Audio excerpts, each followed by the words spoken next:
সমস্যাটা আসলে কোথায়, যদি আমি একটু প্রায়োরিটাইজ করতে বলি যে সমস্যা এখানে আসলে অগ্রাধিকার দেওয়া উচিত ব্যাংকিং, এটা উনি লজিস্টিক্স এবং পোর্টসের কথা বলেছেন, এনার্জি অ্যান্ড পাওয়ার, রেগুলেটরি ব্যবস্থাপনা, মুদ্রানীতি, নাকি জিওপলিটিক্যাল ইস্যুস?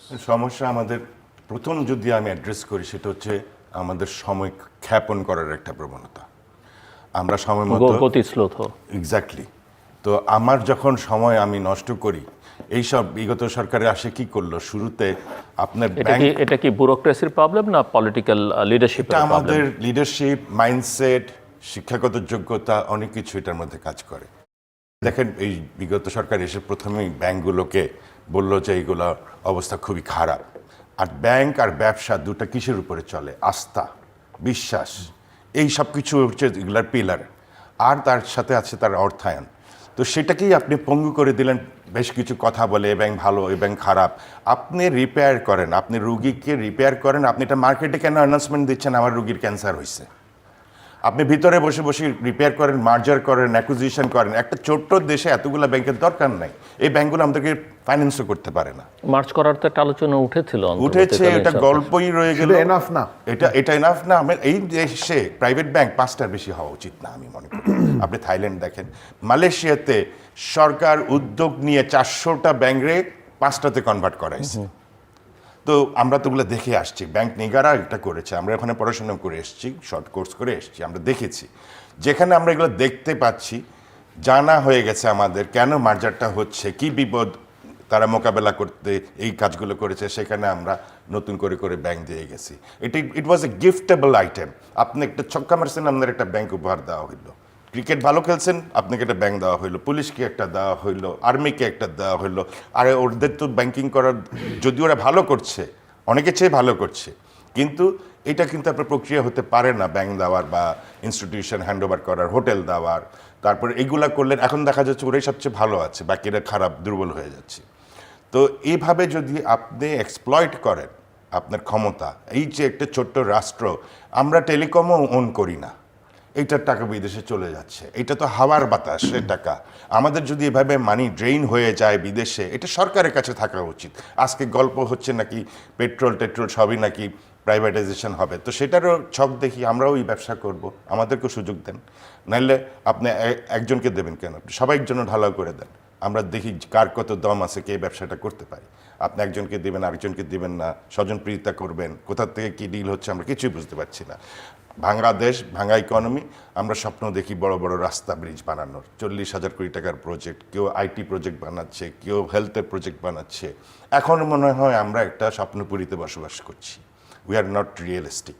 আমরা প্রথমেই বলে দিয়েছি আপনার বাস্কেটে, আপনার চ্যানেলে আমি বলেছি যে শুরুতেই, যে আমার হাতে যে বাস্কেটে যেগুলো আছে ঝুড়িতে, সেগুলো আগে রিপেয়ার করি। বিদেশি ইনভেস্টমেন্টের স্বপ্নটা একটু পরে করি। এগুলোকে রিপেয়ার করলেও আজকে আপনার কিন্তু মানুষ এত চাকরিচ্যুত হতো না, আপনার ইকোনমি আর একটু বেটার থাকতো, আর আপনার বন্ধ হতো না ফ্যাক্টরি এভাবে।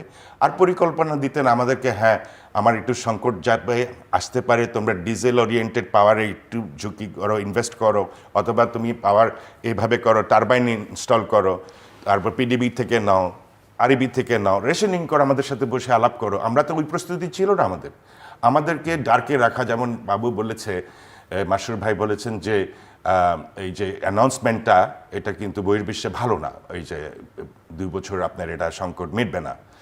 এক হিসাবে আমি ব্যবসায়ী হিসেবে মনে করি ভালো। তাহলে মিটবে না ভালো আপনি বলছেন। আবার এই সময় আমরা দেখছি যে বিদেশি বিনিয়োগকারীরা দল বেঁধে আসছেন, সরকারও সেটা বলছে, প্রচারও করছে। মার্কিন যুক্তরাষ্ট্রের প্রায় বিশাল একটা টিম ঘুরে গেল, ভারতীয় একটা ব্যবসায়ী প্রতিনিধি দল আসছে। সরকার ধারণা দিচ্ছে যে সবাই বিনিয়োগ নিচ্ছে। আইটিতে $2 বিলিয়ন নিয়ে আসতেছে ইংল্যান্ডের কোম্পানি, এগুলো আমরা শুনতেছি। এটা আমরা এখন না, আগে থেকেও শুনে আসতেছি, এটা নতুন কিছু আমাদের জন্য না। তো আমার কথা হলো যে আপনি তো যেগুলা আপনার you have first you take care of own baby, তাদেরকে আপনি নিজেই তো টেক কেয়ার করবেন বিফোর ইউ থিঙ্ক ইভেন দেশীয় বিনিয়োগকারীদের। হ্যাঁ, তো সেখানেই তো আপনার ক্রমশ বন্ধ হচ্ছে, ঝুঁকিপূর্ণতা যাচ্ছে, ব্যাংকগুলো দুর্বল হচ্ছে, দোকান বন্ধ হচ্ছে, কারখানা বন্ধ হচ্ছে। তো সেখানে আপনি যে টপ আপ করবেন তাদেরকে জীবিত রাখার জন্য, সেটার পরিমাণ কিন্তু অনেক কম। আপনি একটা নতুন কিছু চিন্তা করাচ্ছে, নতুন রাস্তা করাচ্ছেন, পুরানো রাস্তা রিপেয়ার ইজ মাচ মোর চিপার। আপনি এখন সব কিছু নতুন করে চিন্তা করছেন, সেটা আমি মনে করি যে ফার ফেচড, অনেক অদূর ভবিষ্যতে চিন্তা করতে পারবেন। এই মুহূর্তে আপনাকে ওই যে সময়ক্ষেপণ বললাম, বুলেট স্পিড বলেন, ফাস্ট ট্র্যাক বলেন, আপনাকে যা আছে আপনার হাতে এদেরকে রিপেয়ার করতে নামতে হবে। আমাদের যখন মনে করেন একটা টেক্সটাইল, আমার বাস্কেটে যেটা আছে, আমার 5টা স্পিনিং মিল, এই 5টাকে যদি আপনি কনভার্ট করেন ওয়েলথে, তাহলে এটার পরিমাণ হচ্ছে 2,500 কোটি টাকা ইনভেস্টমেন্ট সাইজ।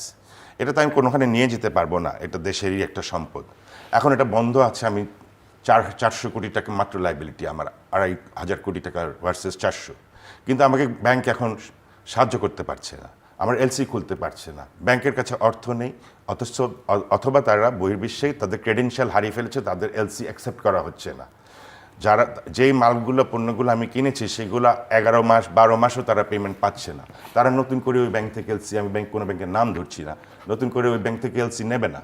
তো এইগুলাকে অ্যাড্রেস করা আমি মনে করি খুব দরকার, এবং গভর্নর সাহেব চেষ্টা করছেন, তবে আরও আমি মনে করি চেষ্টা করার সুযোগ আছে, জায়গা আছে।